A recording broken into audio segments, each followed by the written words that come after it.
guy. He's only 25.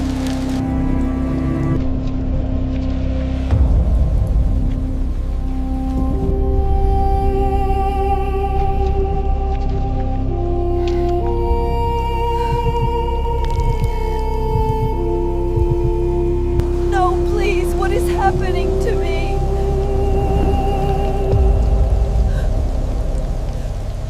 That's the fourth one this week. Young one day, old the next. Like something's draining the life right out of them.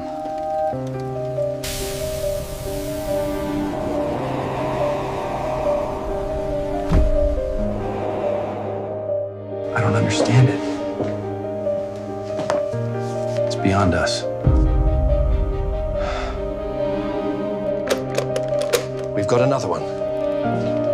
Then it's begun again.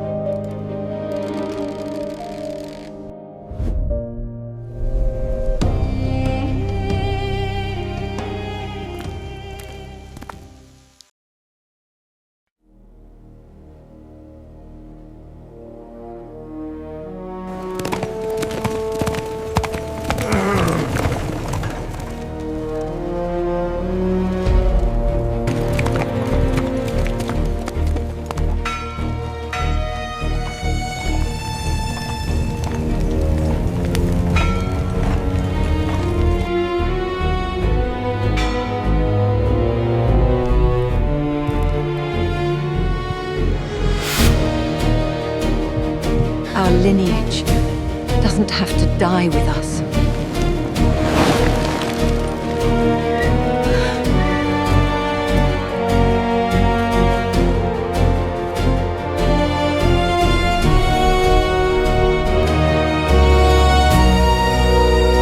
Why have you done this? I can't go on.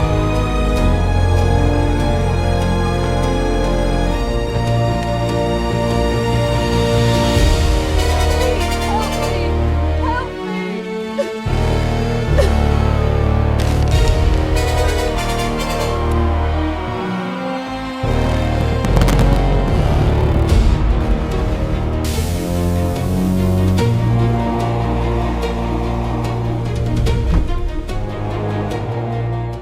Chapter 1. The last of the old blood. The mist clung to the hills like a shroud. Dawn had only just broken, its light thin and reluctant, as though it too feared what had happened in the night. A lone rider moved along the muddy road, cloak snapping in the wind, the hilt of a sword glinting faintly from his saddle. Behind him rolled a small wagon, the wooden wheels squealing under the weight of trunks and tools. Two figures sat upon it, one a weary scholar with spectacles glinting in the early light, the other a silent woman whose face was pale with both loss and awe. They did not look back. No one ever did after such work was done. High upon the hill behind them, the remains of the old manor smouldered, its blackened windows staring like empty sockets. Inside, the dead were already beginning to cool, but not all of them. In the cellar, half buried in the debris, a small boy stirred. His breath was shallow, his skin still warm. He could not have been more than 10 years old. His mother lay beside him, still, grey, beautiful in death. His father's hand had turned to ash upon the stone floor. He remembered the noise, the light, the flash of the sword forged from a cross. He remembered the sound his mother made when the blade struck. And he remembered the man who wielded it. Not a monster, not a savior, but something in between. He crawled to his mother's side and pressed his ear to her chest. Silence. Then faintly, something else. A whisper beneath her ribs, a voice not her own. "Live for me, my child. Live for what they took." The boy's small hands trembled. He felt warmth spread through his veins, like a second heartbeat, alien and eternal. The cellar filled with light, not holy light, but a dull, golden pulse that flickered once and vanished. He screamed, and the scream was not human. 50 years later, The world had changed. The cobblestone villages had given way to rail lines and new towns. The smell of coal replacing the scent of rain and earth. But in a quiet stretch of countryside, not far from the ruins of that same manor, the curse still breathed. A man stood by a withered oak, watching the last rays of sunset bleed across the fields. He looked no older than 30, the same dark hair, the same pale, composed features the boy once had. Hidden under the mask, only his eyes betrayed him now. The same unnatural glimmer that had lived in his mother's dying gaze. A carriage rattled along the road below, the driver singing softly to keep the dusk away. A young woman sat inside, face half lit by a lantern. She smiled at the driver's tune, an innocent sound. In a world that had forgotten what innocence costs, the man stepped from the tree line. His movements were slow, deliberate, as though walking through a dream. He raised a hand. The carriage stopped. "Are you lost, sir?" the woman asked through the window, startled. He tilted his head, voice smooth as the calm before thunder. "No, but you are." Her breath caught. The lamp flickered, and from his hand came the faint shimmer of gold. Not flame, not light, but life itself, draining from her like sand through glass. Moments later, the carriage rolled on without a driver. The woman sat slumped against the window, her hair now white, her skin a map of age. The man stepped into the road, the glow fading from his fingers. He looked at the horizon, toward the ruins hidden beyond the mist.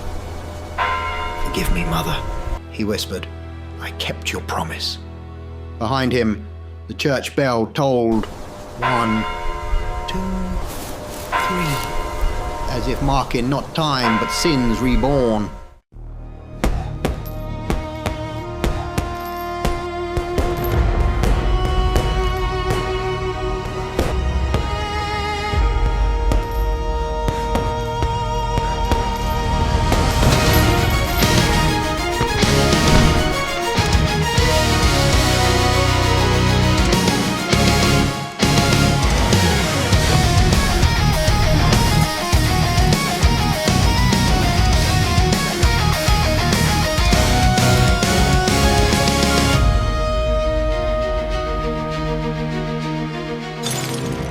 You were spared by God to protect those who cannot protect themselves.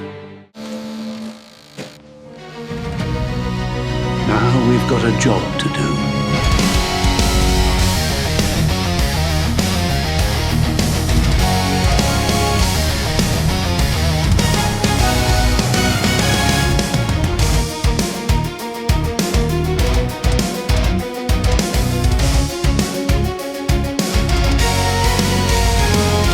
Once we land, there's no turning back.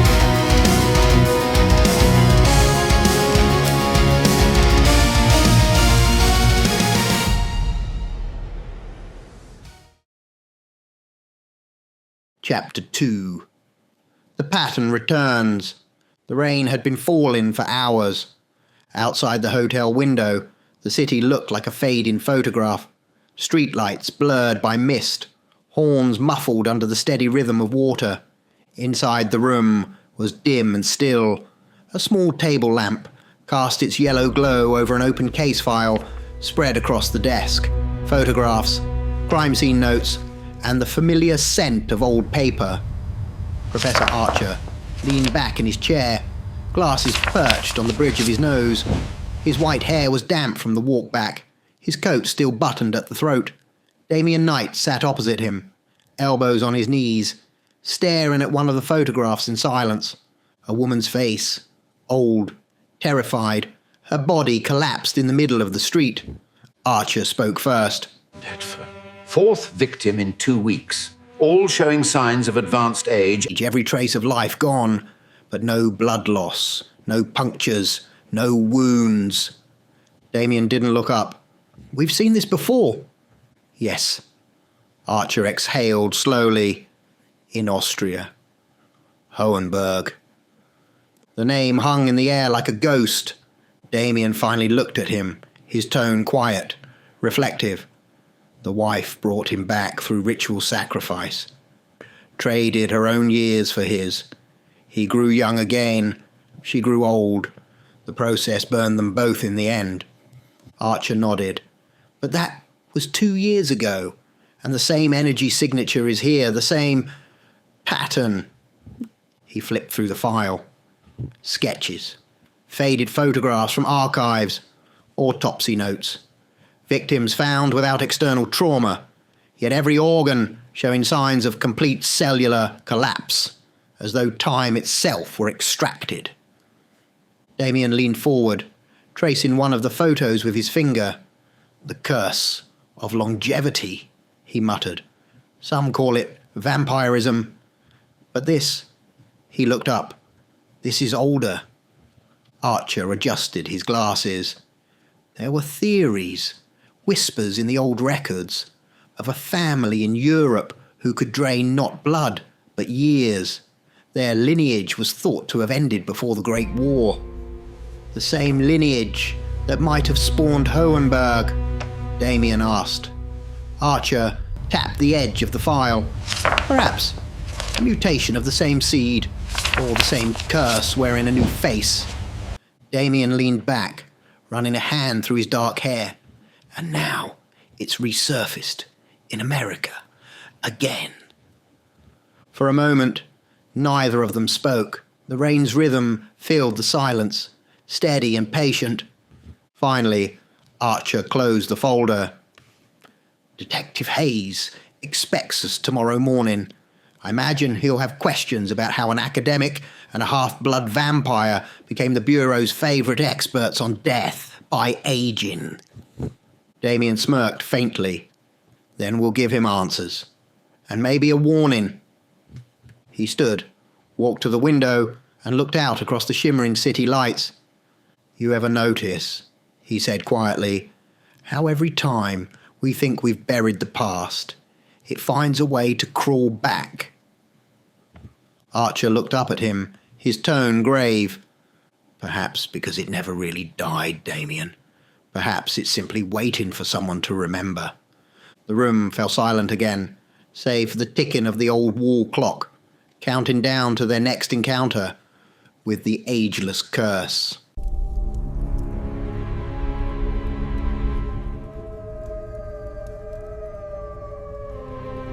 Chapter 3, When the Clock Forgot to Tick.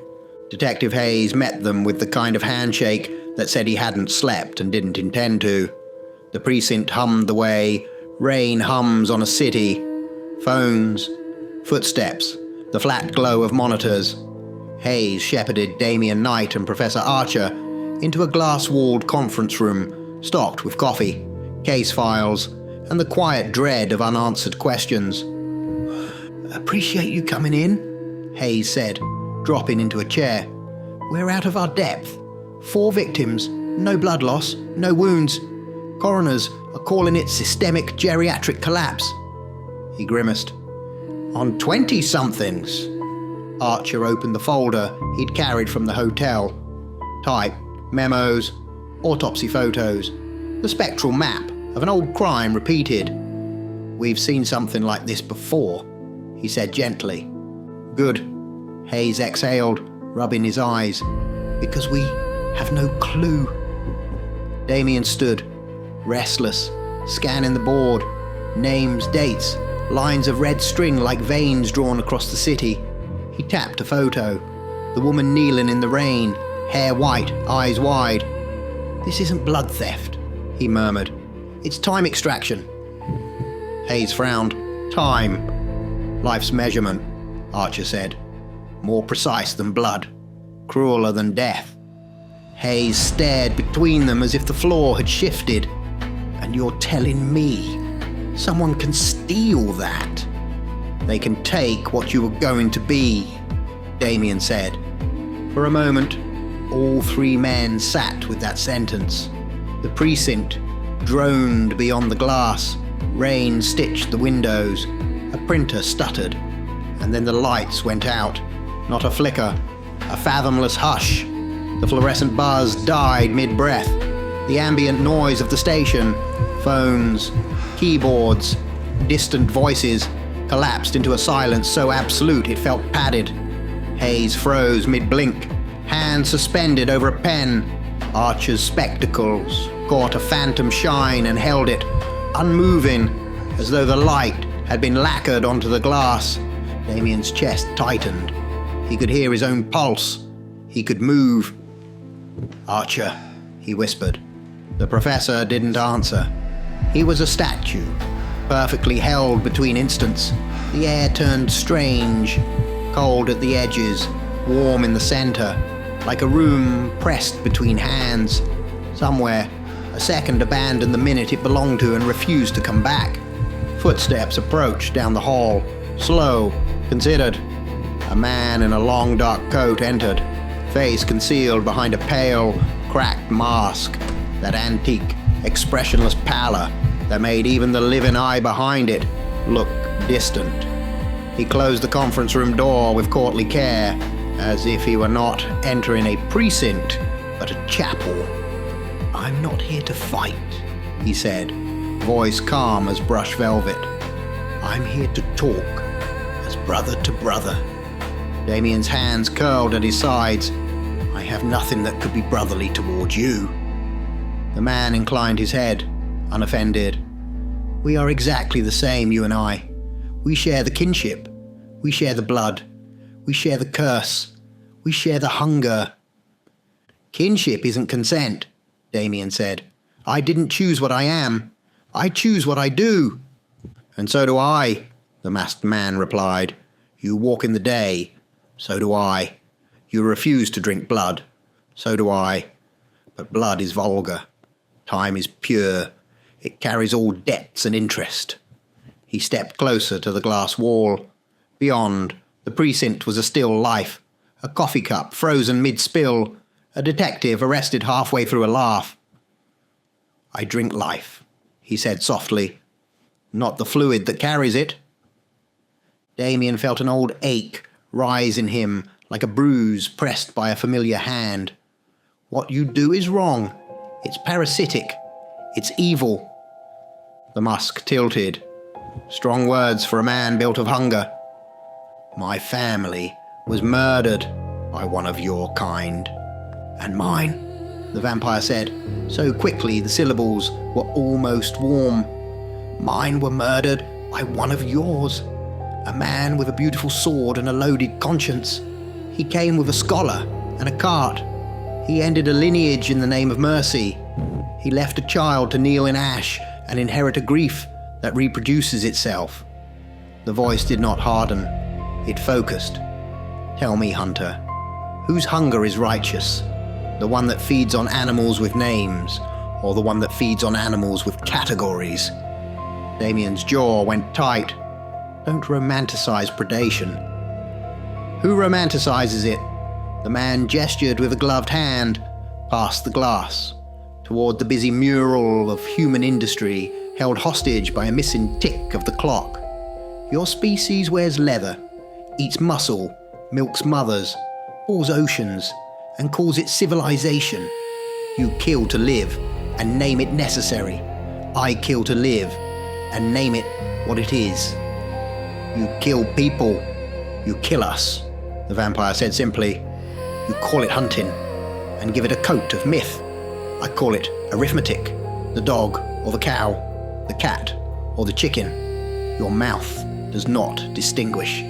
Your mind supplies the mercy afterward." He took one step closer, and Damien could see his eye through the mask. Dark, intelligent, unbeautiful. "You think I am a monster. I think you are a legend, told from the point of view of a man who won." Archer, still frozen, caught the light like a minor constellation. Damien swallowed. "Choice matters," he said, but the assertion sounded thinner than he intended. "Lines matter. Lines are drawn by the hand that holds the chalk," the vampire replied. "You call what I do evil because you cannot bear to admit that hunger has a logic, so you make a theology of it. You enshrine your appetite in rules. You build saints who kill what they fear and call them necessary. One of your saints killed my father. Another saint killed my mother, though not with a blade. Damien felt the floor tilt under him. The words landed where he kept the locked room of his earliest memory. A doorway, a threshold, the colour of blood in lamplight. You talk like an ethicist, he said. But ethics without empathy is just clever math. Empathy is selective math, the vampire answered. You empathise with your family. I empathise with mine. You protect your kind. I protect mine. We both curate our pity. He leaned very slightly, as if confiding. This is what frightens you, brother. Not that I am different, but that we are the same tool, held by different hands. Something in Damien wanted to lunge. Something older wanted to listen. Then why come here? He asked. Why freeze a precinct and deliver a sermon to a man who already hates you? Hate is orderly, the vampire said. I prefer disequilibrium. He looked at Hayes, still frozen mid-breath, eyes half-lidded, a pen hovering above paper. You will pursue me, because that is the story you have chosen, and I will continue, because that is the story I inherited. Between those narratives lies a field where the dead accrue like interest. I came to tell you what accounts you are keeping. Damien's voice was low. All I hear is a predator writing poetry to justify his teeth. All I hear, the vampire said, is a predator insisting his teeth were awarded by heaven. He straightened. But you are correct about one thing. Choice. Choice composes a man. So choose to find me. Choose to make your hands clean by making your world simple again. A sigh, almost fond. You hunt monsters. I hunt minutes. Both of us believe we save someone. For a heartbeat, or whatever stood in for it, Damien saw another room, soot, a boy's small hands, a ruin that still smoked. He felt his certainty stumble, not fall, but catch on a stone he had not admitted was there. The masked man turned towards the door. Don't worry, he said, a last courtesy. We'll meet again. He reached for the handle. The lights returned. The noise came back in a single inhalation. The phones, the printers, the million-thread tapestry of the precinct resuming exactly where it had paused, as if reality had remembered it had an appointment. Hayes finished his blink and his sentence at once. And the mayor wants answers yesterday. He noticed Damien standing, glanced at Archer, frowned. You two all right? Archer's hand, released from whatever held it, adjusted his glasses. Yes, he said automatically, then looked at Damien and saw it. The hairline fracture in composure, the shadow of a thought. Too recent to be old and too honest to be easy. Damien sat slowly. His pulse still counted. In a room that had forgotten to for a time, he looked at the door. The same door, the harmless door, and felt a cold clarity coil in his stomach. What is it? Hayes asked. Nothing, Damien said, because the truth sounded like heresy. Maybe I just talked to a mirror wearing a mask. He closed the file with careful hands. Let's start at the beginning, he said, voice steadied by will alone. Tell us everything about your first victim. Archer watched him for a beat longer, then opened his notebook. Outside, rain ticked against the glass like a patient clock. Somewhere in the city, a man in a mask walked through traffic, unhurried, leaving no footprints, only missing years behind.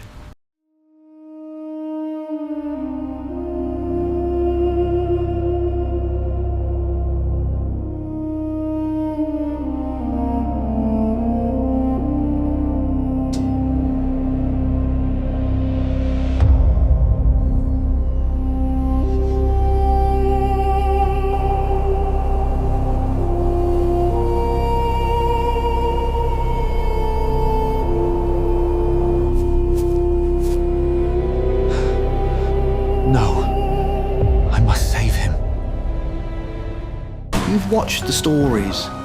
Over 450 tales shared freely with the world. But something always lingers after each one, doesn't it? That quiet ache that asks, where do these stories lead? And why do they feel like they're leading to me? The truth is, you're not drawn here because you need another horror tale. You're here because your mind keeps whispering the 4 silent questions. Do these stories mean something more? Is there a place where they all connect? Who are the others who feel it too? And am I one of them? The answer is yes. That place exists. It's called the Shadow Vault, a living world built behind the stories. It's not another channel. It's a gathering of thinkers, creators, and listeners who understand what lives beneath the fear. The vault is open.